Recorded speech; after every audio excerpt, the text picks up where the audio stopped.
Bata tambuda papa deni, bata senala.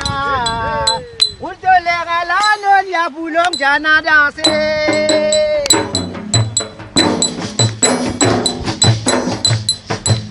Bata tambuda papa deni, bata senala. Ultolera la non ya boulong jana danser. Danser long jana.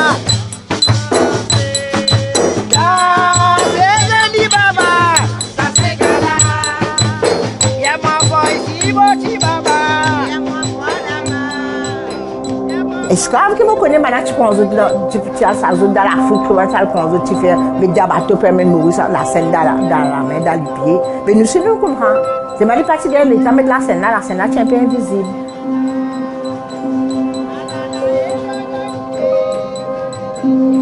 Et qu'une fois nous notre visite dans les deux, nous avons monté au bateau. Tu vois, une fois, ouais, c'est tendu nous. Parce que tu dois avec la terre.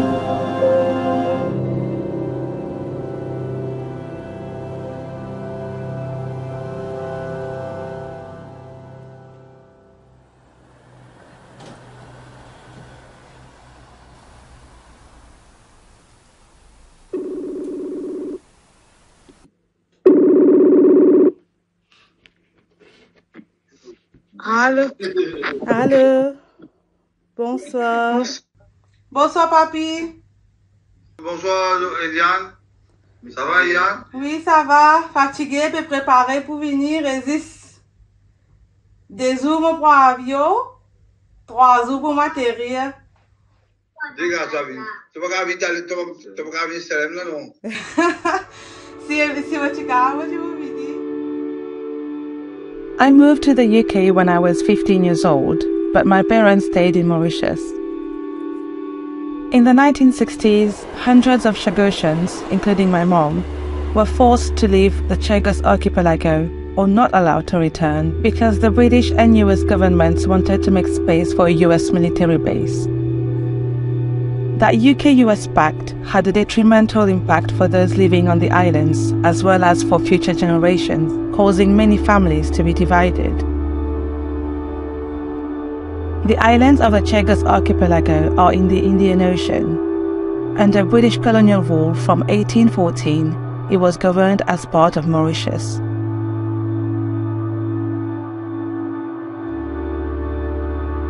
Ça va, oui, ça gauche, tout van grand jimon, tout tu vis pour une seule famille. C'est qu'il y a d'autres, c'est qu'il y a d'autres, puis tu peux le carrer, pour tu partager, une vie comme ça. Tout pour une famille, problème, là, tout l'autre, tout ensemble, comme ça.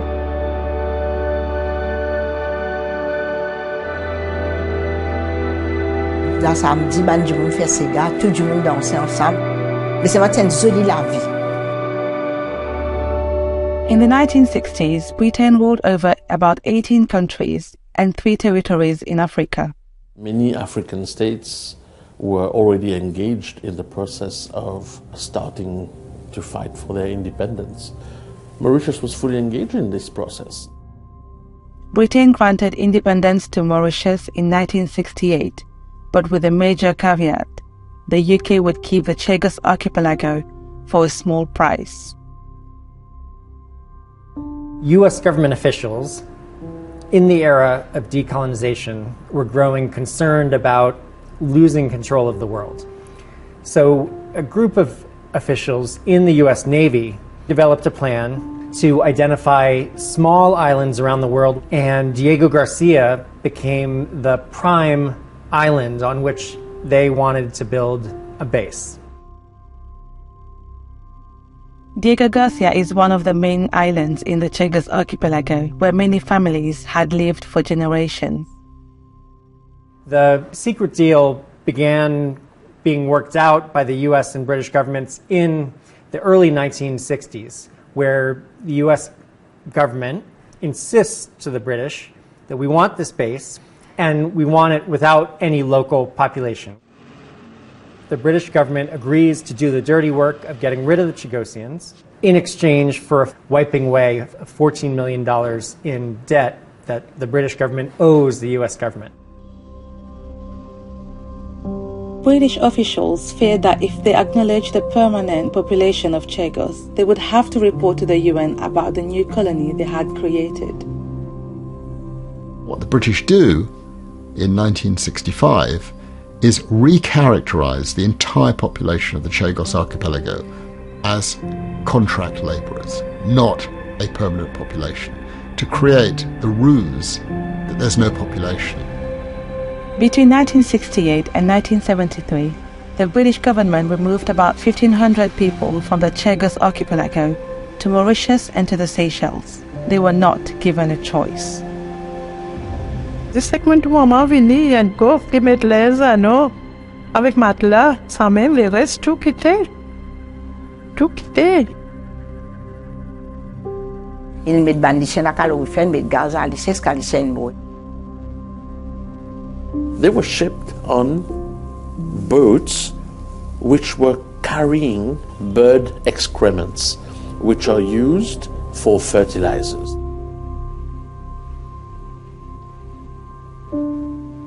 Racism shaped every step of this sad, appalling story. You have a group of almost entirely white Euro-American officials making decisions about a population of African and Indian ancestry and deciding simply that their rights and their interests are unimportant. You can see the racism most blatantly when British officials describe the Chagosians. They are treated as less than human.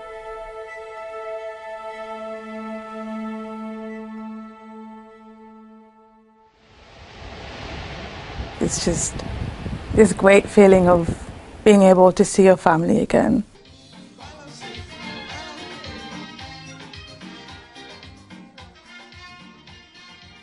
As I got older, I started to be more conscious about the Chagosian struggle. And with my mom being part of a group, I go with her to meetings and I get to listen to their stories.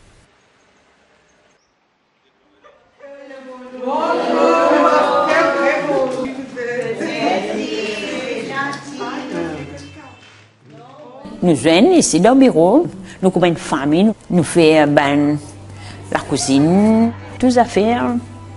Nous, pour nous, ça, qu'il tient la reste. Entre nous, ben camoine.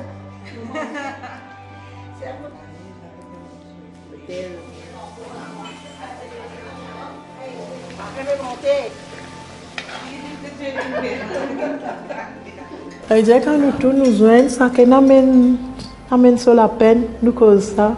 Et là, l'autre dit camarade, arrêtez. Reste, prends courage, vive, nous visons prendre, sinon nous sommes malades.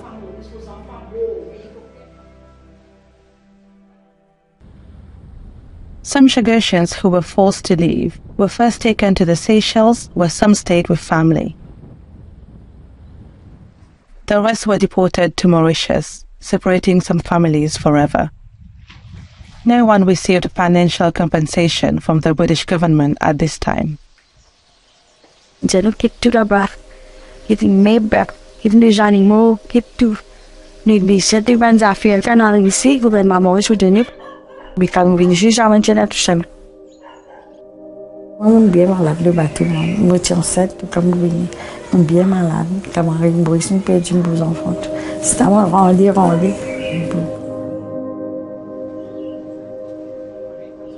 Nous commençons dans la case de l'université. Ça, ici, c'est la casa. Nous sommes dans la case Cacabas. Et dans le monde, pas si bien content. Nous ne sommes pas connus pour faire à la sortie. Même fine femme là. Nous sortons nous d'ici, nous sommes désespérés.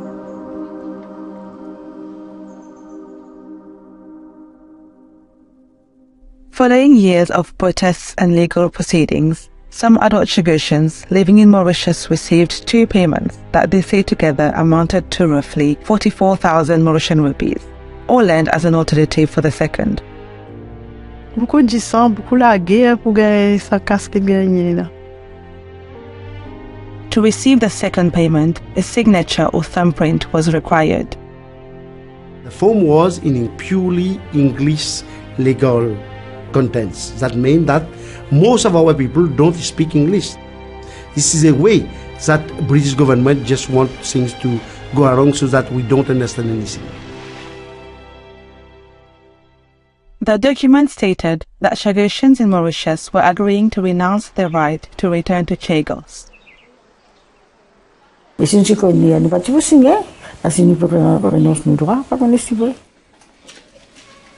are black people coming from African, and this is why we got this kind of treatment.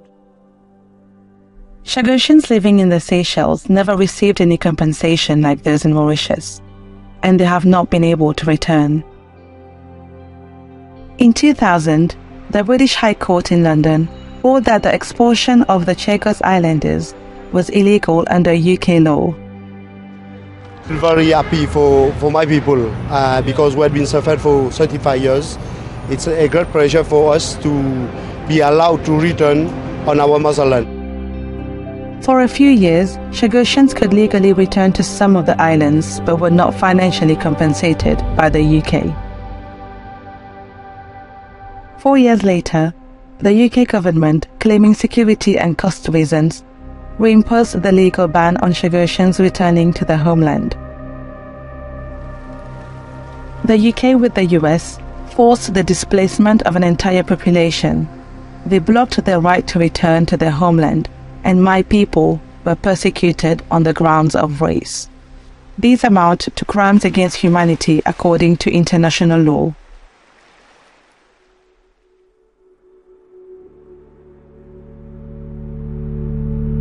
I fly back home most of the time when it's a big event happening. We want the whole family to be together.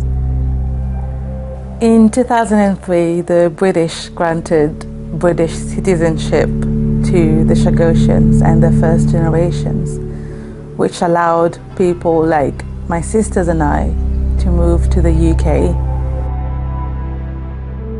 But not everyone had the chance to, because there were limitations and restrictions, such as the age of the first generations and the spousal visas. My mom's siblings were not born on the Chagos Islands, so they and my cousins are not eligible for the British citizenship.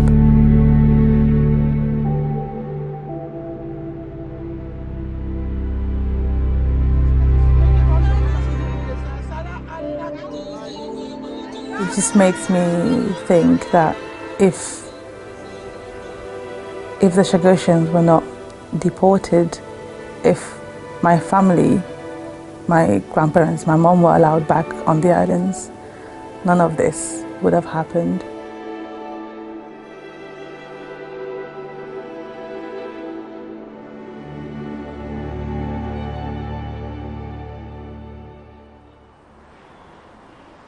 There are now about 3,000 Chagosians living in Crawley in the UK.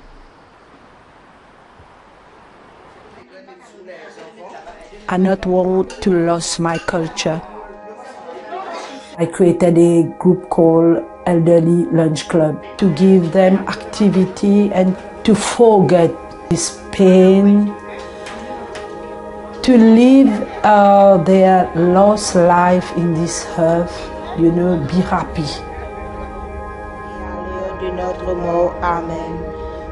Every Wednesday we see this happiness because we see how they feel like free.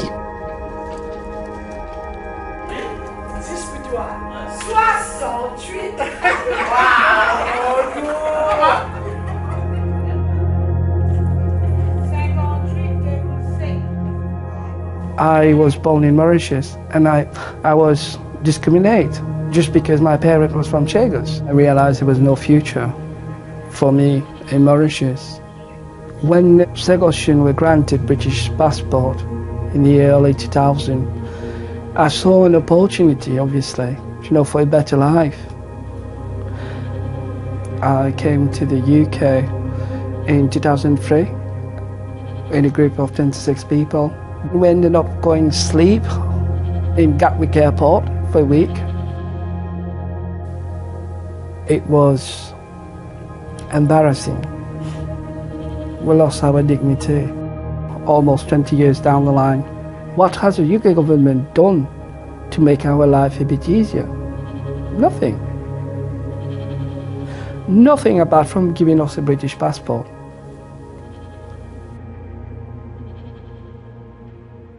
Every Chagosian have a different point of view about what they want.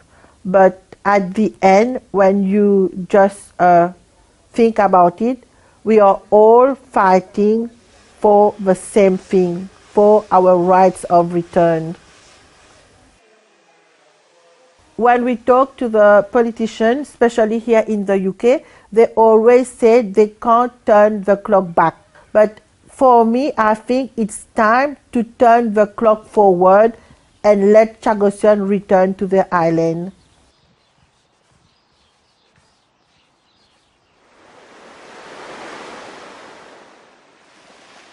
This is not simply a history that ended in the 1960s and 1970s. You see US and British officials continuing to disregard the Chagosians and their lives, their human rights in pretty much every aspect. Moi, mon père dit tout la famille. Tandis que c'est parti dans sa déracinement là. Faut tout famille tu prends ensemble. Tout mon famille tu prends encore là. Mais ça déracinement là, moi viens bouleverser. Faut qu'il soit dans la vie. C'est pas au cas sans et c'est sa souffrance qui me passe là, le peine fait ça, la souffrance qui me passe. Retournement, la Chagos, retournement, on envie de vivre là-bas. Mes enfants ont envie de tout la terre, quand je maman pour naissance. Ça, anglais puis inconnu de souffrance.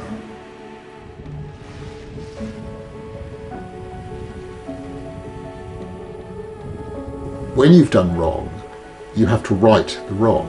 And righting the wrong includes not only bringing it to an end, allowing them to go back, but fully compensating the individuals for the terrible harm that has been done. We condemn what had been done to us, which we consider as a crime against humanity, because destroy our culture, uprooting our people. It's not a way of letting people live as human beings. The right to return has been the fight since day one, and still is for most, because we want a place where we can call home and have a sense of belonging and not suffer from racism or discrimination.